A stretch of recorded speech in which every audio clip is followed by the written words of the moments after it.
ओम नमः शिवाय। मैं हूं ज्योतिर्विद पंडित दीपक दुबे और उपस्थित हूं आपके साथ नए वर्ष अर्थात 2021 का सारांश स्वरूप राशिफल लेकर। सबसे पहले अपने सभी दर्शकों को नव वर्ष की ढेर सारी शुभकामनाएं। 2020 का वर्ष बहुत ही नकारात्मक परिणाम देने वाला रहा, बहुत ही संक्रामक रहा, बहुत ही पीड़ादायक रहा। भगवान शिव से यह प्रार्थना रहेगी कि 2021 का वर्ष पूरी दुनिया के लिए इस प्रकार का ना हो और लोगों के लिए यह वर्ष सुख और समृद्धि लेकर के आए। क्या कह रहे हैं सितारे इस वर्ष, एक एक करके हम करेंगे चर्चा, लेकिन उससे पहले जरा मुख्य ग्रहों की स्थितियों के बारे में बात कर लिया जाए। शनि इस पूरे वर्ष पर्यंत मकर राशि में रहने वाले हैं। इसके साथ गुरु की यदि बात किया जाए, देवगुरु बृहस्पति के, तो वर्ष के प्रारंभ में यह मकर राशि में रहेंगे, लेकिन यह 6 अप्रैल से कुंभ में, फिर वहाँ वक्री मार्गी होते हुए 24 सितंबर तक वहीं रहेंगे और पुनः मकर में, और फिर अंत में 21 नवंबर को कुंभ राशि में जाएंगे। अर्थात गुरु थोड़ा सा इस बार अस्थिरता देने का प्रयास करेंगे। जहाँ जहाँ गुरु का अधिक प्रभाव होगा वहाँ पर उसकी चर्चा जब बृहस्पति की बात करेंगे अलग से तब करेंगे। इसके साथ राहु और केतु का जो गोचर पूरे वर्ष पर्यंत रहने वाला है 2021 में, वह क्रमशः वृषभ और वृश्चिक राशि में रहेगा।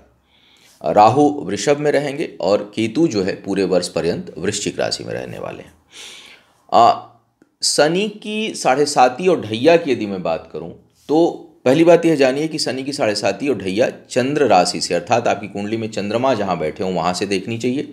तो शनि की 7.5 और ढैया की यदि बात किया जाए तो शनि की 7.5 कुंभ राशि वालों के लिए प्रथम चरण, मकर वालों के लिए मध्य चरण और धनु वालों के लिए 7.5 का अंतिम चरण जो है वो प्रभावी रहेगा इस वर्ष में।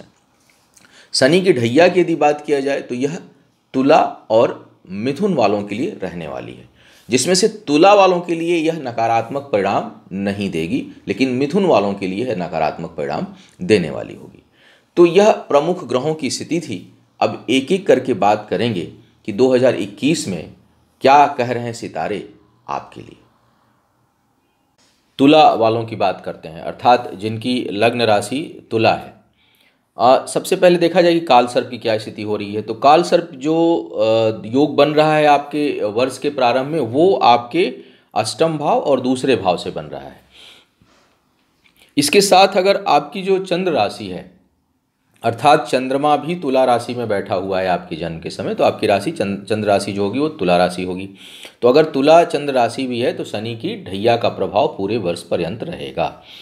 अब मिथुन में मैंने कहा कि मिथुन वालों के लिए ढैया जो है थोड़ा ज़्यादा नकारात्मक है, लेकिन तुला वालों के लिए ढैया नकारात्मक नहीं है। कारण क्या है कि लग्न तुला है, शनि की परम मित्र राशि, और जो शनि इस समय गोचर कर रहे हैं वो मकर में कर रहे हैं, एक प्रकार का राजयोग बना रहे हैं।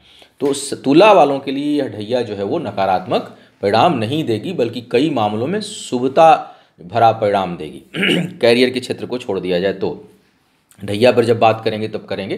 फिलहाल इतनी जानकारी कि आपको ढैया रहेगी, लेकिन आपके लिए शनि ढैया का प्रभाव कम से कम पारिवारिक सुख और अपने स्वास्थ्य इत्यादि के लिए नकारात्मक, शनि कारक नहीं होंगे। आप और कोई कारण हो अलग बात है, लेकिन शनि उसका कारक नहीं होंगे।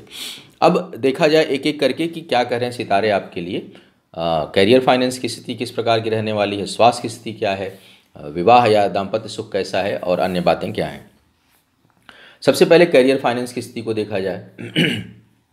इस वर्ष में जो आपका कर्म स्थल है, जो कार्य स्थान है, वहाँ पर आपका दबदबा अधिक रहेगा, आपका प्रभाव अधिक रहेगा। पदोन्नति होने की संभावना पहले क्वार्टर में है और उसके बाद अंतिम क्वार्टर में है।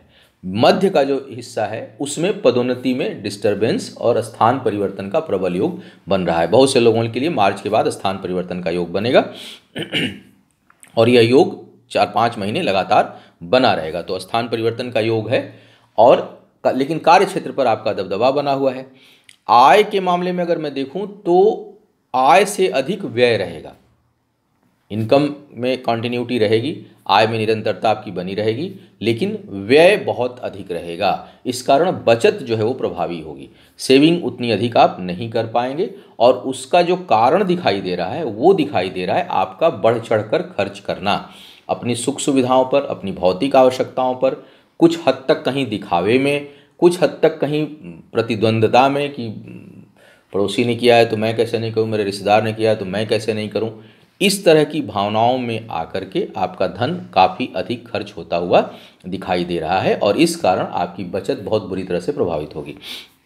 हो सके तो इस पर नियंत्रण रखने का प्रयास करिएगा। सितारे जो है वो संकेत करते हैं, सितारों का संकेत जो है वो अंतिम हो, यह निर्भर करेगा आपके कर्म पर। तो अगर कर्म भी उसी दिशा में हो जाएगा जानते बूझते तो प्रभाव आएगा, अगर कर्म में आप नियंत्रण रख पाए तो आप बचत कर पाएंगे। तो इस तरह की स्थिति है। व्यापार वगैरह प्रारंभ करना चाहते हैं, व्यापारिक दृष्टिकोण से अगर मैं इस वर्ष को देखूं तो वर्ष का प्रारंभ बहुत अच्छा है, लेकिन उसके बाद का समय बहुत अनुकूल नहीं रहेगा। अब मासिक राशिफल में कोई योग गोचर उस तरह का आएगा तो मैं आपको बताऊंगा, लेकिन नया व्यापार प्रारंभ करने के लिए वर्ष का केवल प्रारंभिक हिस्सा ही थोड़ा अनुकूल दिखाई दे रहा है और वर्ष का जो पहला महीना वो काफ़ी अनुकूल दिखाई दे रहा है। तो अगर कोई कार्य व्यापार प्रारंभ करना चाहते हैं तो कर डालिए वर्ष के प्रारंभ में ही। बाद में फिर मासिक राशिफल में कहीं कोई छोटा मोटा योग आएगा, अन्यथा बहुत अधिक योग बनेगा नहीं, बहुत अधिक सहयोगी योग बनेगा नहीं इस पूरे वर्ष में। स्थान परिवर्तन से लाभ का योग है, स्थायी संपत्ति बनाने के लिए बहुत ही अच्छा समय है। तो यदि कोई धन संपत्ति कोई खरीदना चाहते हैं, मकान जमीन जायदाद, उसके लिए बेहद अनुकूल समय है।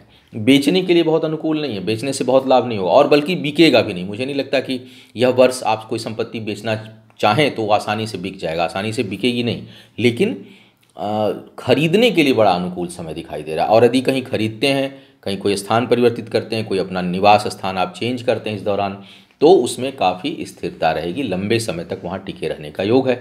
जो लोग इस दौरान अगर कहीं विदेश यात्रा करें या कहीं का वीज़ा उनका लग जाए तो जहाँ पर जाएंगे वहाँ लंबे समय तक रहने का योग आपके लिए बनेगा। तो कार्य व्यापार स्थायी संपत्ति के दृष्टिकोण से यह वर्ष आपके लिए काफ़ी अनुकूल दिखाई दे रहा है। कार्य क्षेत्र में आपका खूब दबदबा बना रहेगा, लेकिन बचत को लेकर के सावधान रहना है। वो एक तरह से जैसे होगा कि चाहे कितनी भी आय आई, सेविंग नहीं हो रही है। और इस विशेष करके जैसा मैंने कहा कि भाई दिखावे से बचना है, अति महत्वाकांक्षा से बचना है, बहुत उत्तेजित होकर के धन खर्च करने से बचने की सलाह जो है बनी रहेगी। अब शिक्षा प्रतियोगिता के लिए देखा जाए, शिक्षा के दृष्टिकोण से यह वर्ष बहुत अनुकूल नहीं है। प्रारंभ का हिस्सा भोग दे हो या मध्य हो, मध्य में बल्कि थोड़ी राहत हो सकता है मिले। अप्रैल से लेकर के लगभग जून तक का जो समय होगा उसमें शिक्षा में कुछ अचानक सफलता मिल सकती है, लेकिन उससे पहले या उसके बाद का जो हिस्सा है वो अनुकूल नहीं दिखाई दे रहा है। आपको मेहनत अधिक करनी पड़ेगी तब जाकर के परिणाम मिलेगा, या यूँ कहूँ कि बहुत अधिक मेहनत करेंगे तब जाकर के कुछ परिणाम मिलेगा। तो अब इसका सारांश ये हुआ कि मेहनत बहुत ज़्यादा करनी है, सीधी सी बात है। मन को विचलित नहीं होने देना है। शिक्षा पर अनावश्यक धन खर्च होने का योग बन रहा है। कई लोग हो सकता है कि आप कहीं एडमिशन लें, वहाँ किसी कारण से फिर जा ना पाएँ, फिर कहीं और दूसरी जगह आप एडमिशन लें। तो इस तरह से कुछ भटकाव अनावश्यक का शिक्षा के ऊपर धन खर्च का योग जो है वो दिखाई दे रहा है और बहुत अधिक परिश्रम के साथ सफलता मिलने का योग बन रहा है। अब विवाह शादी की स्थिति को देखा जाए तो इसके लिए जो मुझे लग रहा है कि